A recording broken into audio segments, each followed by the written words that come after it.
সরে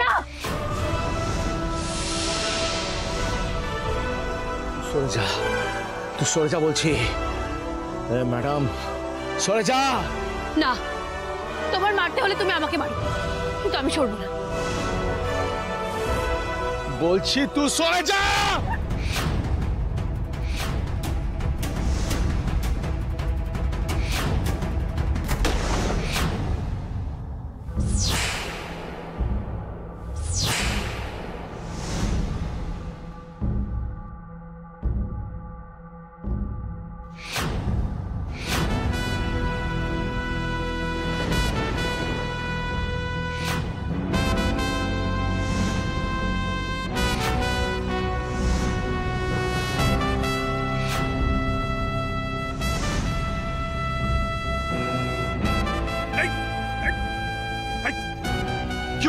তোমরা এখানে কি করছো? স্যার স্যার জগন্মাতার নামে থানায় অনেক কমপ্লেন জমা পড়েছিল।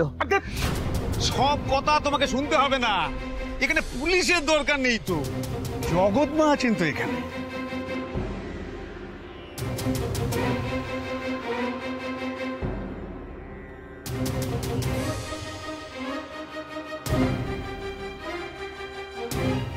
অনেক তামাশা হয়েছে, এবার চলো থানায় চলো।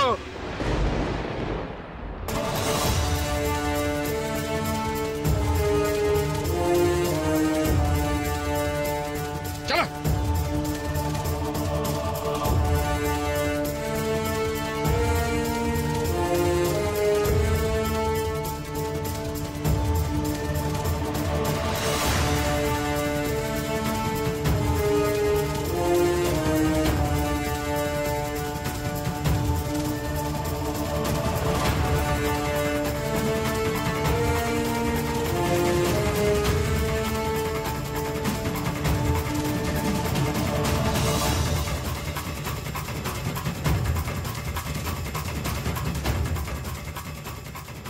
तुम और सच्चा बेटा लालन, सच्चा। মা তোর দিকে যে চোখ তুলে তাকাবে তার চোখ মুখ গিলে দেব।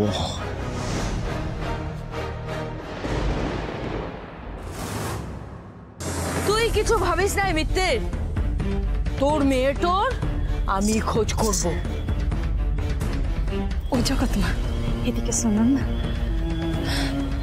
জগৎমা এই ডাক্তার নেই কিন্তু 3 দিন একেবারে মাথায় উঠে যাচ্ছে, সব বিষয়টাতে একেবারে চেঁচিয়ে পড়ে নাকটো গলাচ্ছে।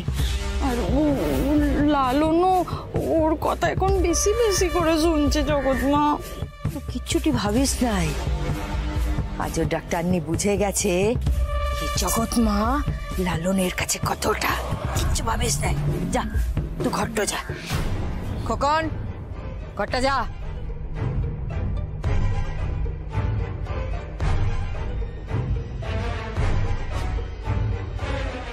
এ মিত্তির কাকা, কেন বলতো তুই এসব পুলিশ টুলিশ রেখে আনলি? হ্যাঁ, রানীমার খবর নেই, 2 মাস হয়ে গেল।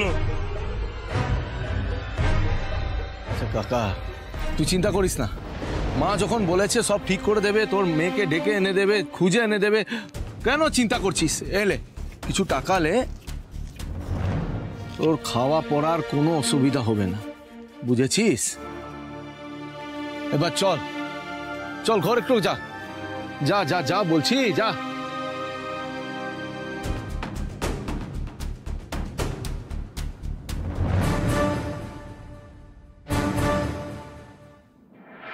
কি করছো তুমি?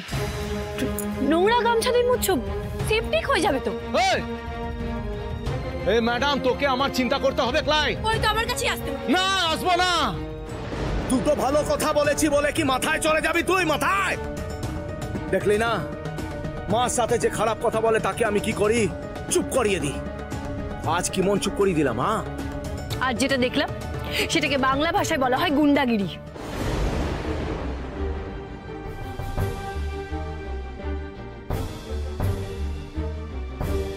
এ লালনদা, লালনদা একটা পরিষ্কার কাপড় লাগা না কেন? চুপ, জ্ঞান দিবি ক্লা। চল এখন, চল।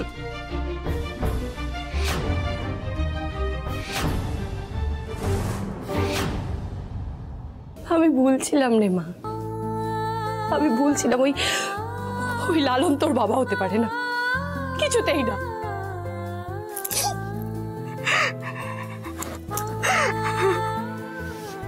আজ আমি হেরে গেলাম, আমার আশা ভরসা বিশ্বাস সবকিছু হেরে গেল।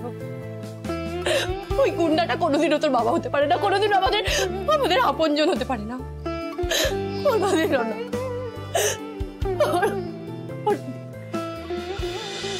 ডালি, ডালি কি হয়েছে তোমার? হ্যাঁ দেখি দেখি, এইভাবে কাঁদছো কেন মা? দেখি কি হয়েছে বলো তো আমাকে, কি হয়েছে? হ্যাঁ কি?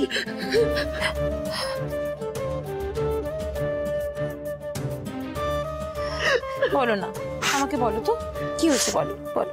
কিছু না, আসলে শহর থেকে এত দূরে গ্রামে এসে থাকতে, অথচ এখানে না কেউ চায় না যে আমি এখানে এসে থাকি।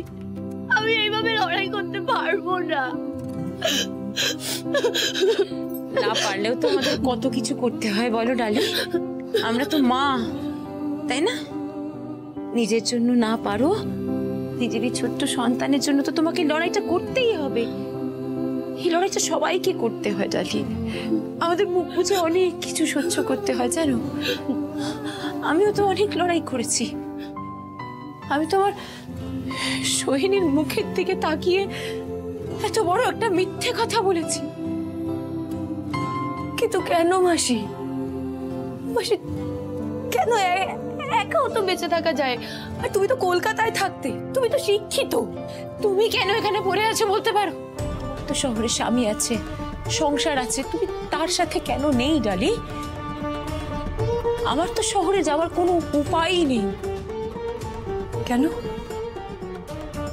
কারণ কলকাতায় আমার এমন কিছু শত্রু আছে যারা চাইলে এক নিমেষে আমার জীবনে অনেক বড় ঝড় নিয়ে আসতে পারে ডালি। ঝড় মানে? আমার গোটা জীবনটা সেদিন তছনছ হয়ে গেছিল জানো, জানো ডালি, আমার সোহিনী কোনোদিনও এরকম ছিল না, একটা সুস্থ সুন্দর ফুটফুটে মেয়ে। সেদিন হঠাৎ করে কিরকম একটা হয়ে গেল জানো, যখন ওই সোহিনীর আমি চিৎকার করছে কেন? সোহিনী, সোহিনী, সোহিনী,